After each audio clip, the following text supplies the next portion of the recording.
তো দেখো বর আজকে অফিস থেকে আসার সময় বিরিয়ানি নিয়ে এসছে। হ্যাঁ, তো বিরিয়ানি খেতে চেয়েছিলাম, তো নিয়ে এসছে হচ্ছে আহার বিরিয়ানি, আর একটা নিয়ে এসছে উজ্জ্বলদার বিরিয়ানি।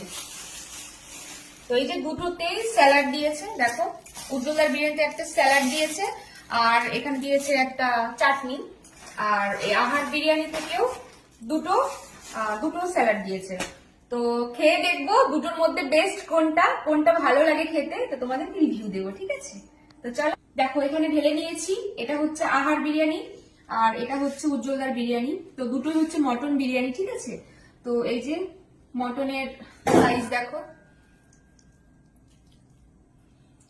মটনটা সুন্দর সেদ্ধ হয়েছে, আর এই যে একটা আলু দিয়েছে, আর এখানে হচ্ছে এই যে মটন,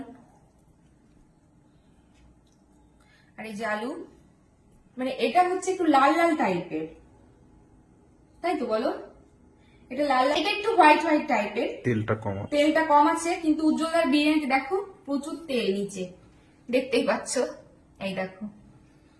তো চলো খেয়ে দেখি কোনটা কেমন খেতে, এটা একটু খেয়ে দেখি।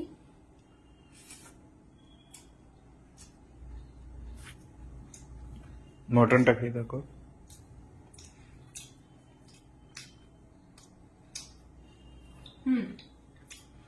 আর বিরিয়ানিতে আমার আলু সব থেকে ফেভারিট, আমার দারুণ লাগে খেতে, এটা ভালো খেতে, এটা খেয়ে দেখি।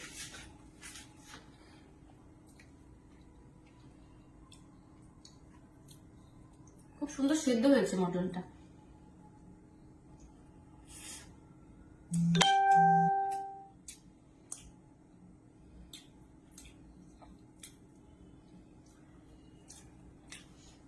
আমার যেটা ভালো লেগেছে আমি সেটাই রিভিউ দেবো, ঠিক আছে? এই দুটোর মধ্যে যেটা আমার বেস্ট লেগেছে আমি সেই রিভিউটাও দেবো। আমার কিন্তু এই আহার বিরিয়ানিটা বেশি বেস্ট লেগেছে, সত্যি সত্যি। উজ্জ্বলদার বিরিয়ানি আমার অতটা ভালো লাগেনি, এটাই বেস্ট, আহার বিরিয়ানিটা। তো চলো টাটা। তোমরা কমেন্ট করে জানিও যে তোমাদের কেমন লাগে, আহার বিরিয়ানিটা কেমন লাগে বা উজ্জ্বলদার বিরিয়ানিটা কেমন লাগে। তো আমার তো বেস্ট এটাই লেগেছে, আহার বিরিয়ানি। তো চলো টাটা, কমেন্টস জানিও সবাই।